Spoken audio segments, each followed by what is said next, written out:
Hello everyone, what's up? It's me again, Junkmaster3, and like I promised you in the previous video, I'm gonna try to get back to the horror reviews, or the horror review videos in general, because I've not made a horror review since like at least like 6 or 7 months, I believe. So I thought, well, I did watch a horror film not too long ago. This was actually yesterday, and that's the reason why I wanted to make this review because, like I mentioned in the previous video, my memory isn't really the greatest. So I thought, well, let's just make the review before I forget about anything of the film. So yeah, today's review video is going to be of the horror film called Sleepstalker, which is released by Hollywood DVD. Um, Now, this film is, I would say, it's basically about this young kid who gets his family basically gets killed off by this serial killer called the Sandman.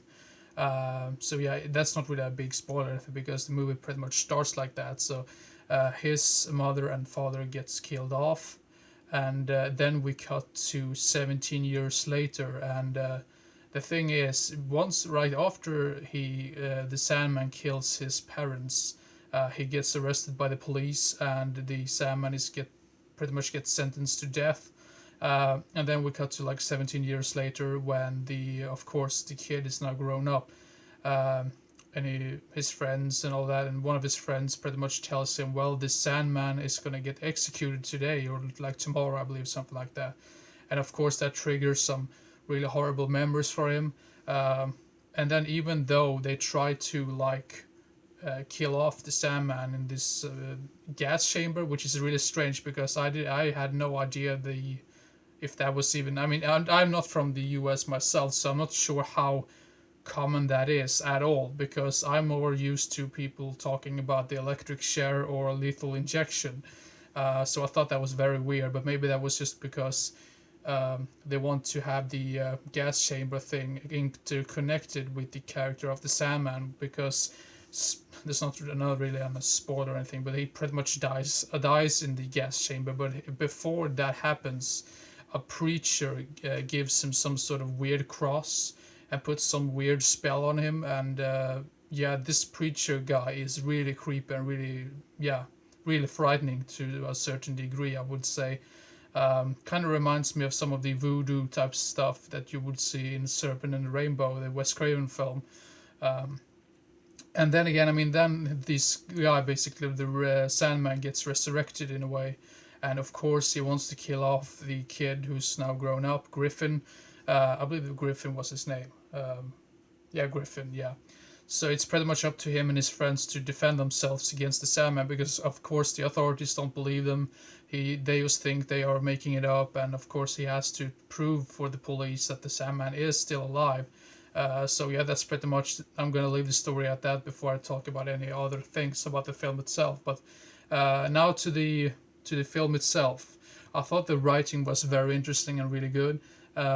I like the premise because I mean also the makeup effects and the practical effects that are used here is really good in my opinion.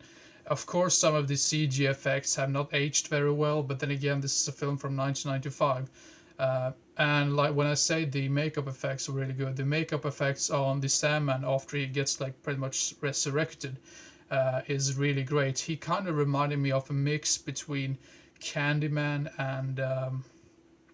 and Skinless Frank in the Hellraiser film. This sort of weird mix there, but that's just what he what comes across as. But yeah, and I think the acting is overall pretty good. I mean, it's not spectacular or anything, but it's still good for a film like this, basically. Because I think this was really straight to video back in the day, and I like the sort of like the whole atmosphere is really great as well. Because mainly because of the music that is used. It's very haunting and very creepy, and still somehow soothing at the same time. So yeah, that's really another really good thing about it. I do think though, if there is any flaws about this film, I would say it is the pacing to a certain degree because there's some sequences that just feels like it goes on and on and on, and there's a character which I thought, well, it just felt like he was forced into this film. I mean, he just feels like that character doesn't fit this film, and that was the gangster guy, because the main character Griffin is supposed to make an interview with this gang leader just to get famous, basically as a reporter or a journalist or something. And that character just felt like, well, like what was even his purpose? It just felt shoehorned in there, you know.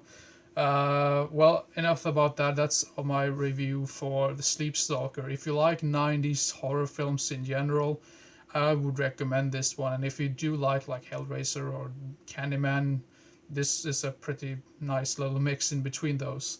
There is, I must say this before I end the video, and like when it comes to rating or something like that, but I would say that there is also another negative thing about this, which comes around like somewhere around the last act of the film. It's like a twist that I just did not like one bit. But for those of you who have seen this, you probably know what I'm talking about. For the rest of you, well, judge for yourself. Maybe you would like the twist more than I did, but still a neat little 90s horror film. I'm getting more and more into the 90s horror films in general because I've seen so many 80s horror films that it just feels like I've already watched the good ones and I only had the bad ones left. So that's why I just decided to dwell more into the 90s and 70s horror films. So, but overall, I would say this is a good film. I would give it a 6 out of 10. Still a really entertaining, neat little 90s horror film. So, yeah, Sleepstalker.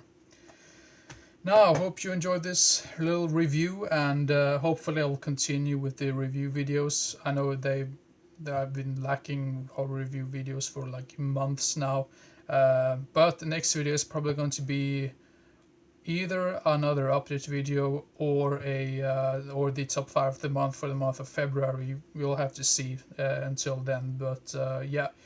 Hope everyone enjoyed, and take care, and see you in the next video. Bye bye.